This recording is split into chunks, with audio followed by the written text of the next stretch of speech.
Bonjour à tous. Je ne vais pas faire du redit par rapport à ce que M. Morin vient de vous annoncer. Simplement, prenez vraiment cet après-midi comme une chance qui vous est offerte. M. Morin vous a expliqué que c'était la continuité des tables rondes auxquelles vous avez déjà participé. Là, on va s'attacher à vous présenter de manière plus pointue, plus précise, les formations qui vous sont proposées à Camus. Les études supérieures dites courtes, donc en général on est sur Bac+2, Bac+3. On va trouver principalement des BTS, des BUT et des licences pro. Vous verrez un petit peu comment ça s'articule après.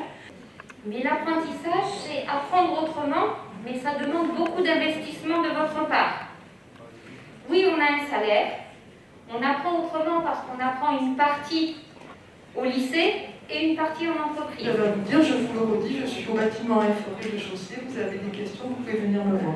Alors, le premier objectif, vous le découvrez, donc c'est de former des techniciens supérieurs polyvalents capables de prendre la responsabilité d'une unité commerciale. Je pense, M. Husson, sur l'intégration de l'école de commerce après un BTS. L'avantage d'une prépa ATS, c'est qu'il y a une double inscription à l'université.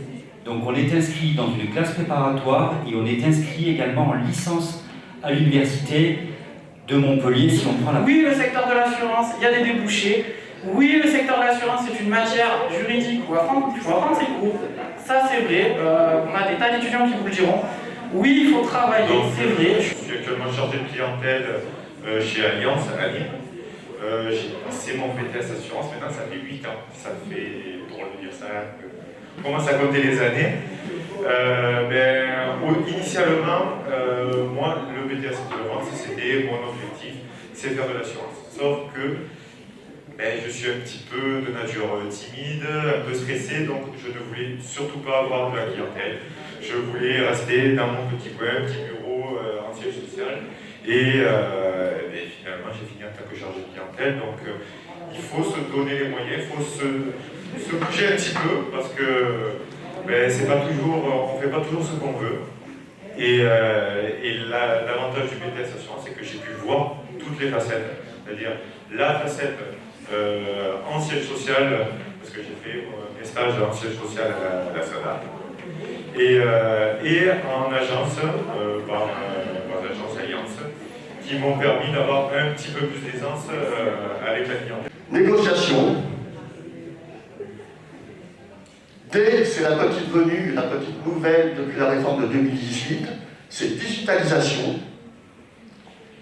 R, pour relations. Et enfin, C, pour client. Donc autrement dit, le BTS NIRC est un BTS de négociation et de digitalisation de la relation client. Un petit résumé assez rapide pour pas non plus trop vous ennuyer sur mon parcours. Et ancien étudiant, donc il faut savoir que j'étais à votre place il n'y a pas si longtemps que ça, et donc c'est un véritable plaisir de venir de votre côté cette fois-ci. Donc à l'époque j'étais en bac marketing, donc j'ai eu l'obtention de mon bac. Malheureusement mes vœux n'ont pas été acceptés pour le BTS NRC à l'époque, parce que j'avais pas forcément le meilleur comportement malgré tout ce qu'on me disait, j'en faisais qu'à ma tête, et on se rend compte que finalement les conseils qu'on nous donne, il faut les prendre à sa juste valeur. Donc je suis allé à la fac à Nîmes, et qui n'était raisonnablement pas pour moi. Et par miracle, on m'a donné une seconde chance ici, et j'ai eu la chance et le privilège de rentrer au BTS NRC, qui a été un véritable tremplin pour moi. Je le répète, et sans le BTS NRC Albert Camus, je ne sais pas ce que je serais actuellement. Moi, je suis en administration. Et à la suite de mon obtention de mon bac, j'ai été acceptée nulle part. Mes vœux n'ont pas été acceptés. Du coup, j'ai fait 2 mois à la fac, à Vauban, en licence AES, et j'ai vu que c'était absolument pas pour moi. Du coup, j'ai entendu parler de la classe passerelle. Donc, c'est une classe remise à niveau, on va dire, qui m'a permis d'entrer en BTS NDRC.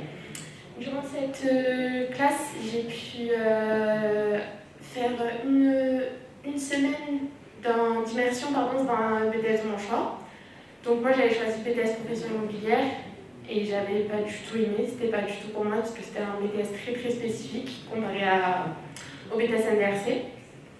Du coup, après après, j'ai refait des vœux à la fin de ma classe passerelle. J'ai refait des vœux et j'ai choisi que le BTS NDRC parce que pour moi, c'était le plus polyvalent et le BTS qui voulait le plus de Ça a pour portes. vocation de former des jeunes qui ont envie, qui vont aider les entreprises à développer leur vie à l'international, donc développer leur courant d'affaires avec des pays étrangers. J'aime bien ce que je fais dans ce BTS, ça me plaît beaucoup. Après, je pense qu'il faut quand même aimer la communication,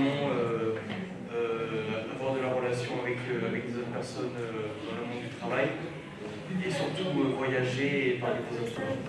De vous y prendre en avance, mais essayez également d'en parler autour de vous quand vous y serez, en tout cas ce recherche, parce que je trouve que le réseau personnel c'est hyper important et ça peut vous aider vraiment à rentrer dans les entreprises. En tout cas, moi j'ai eu de la chance et ça a été vraiment une aide pour moi.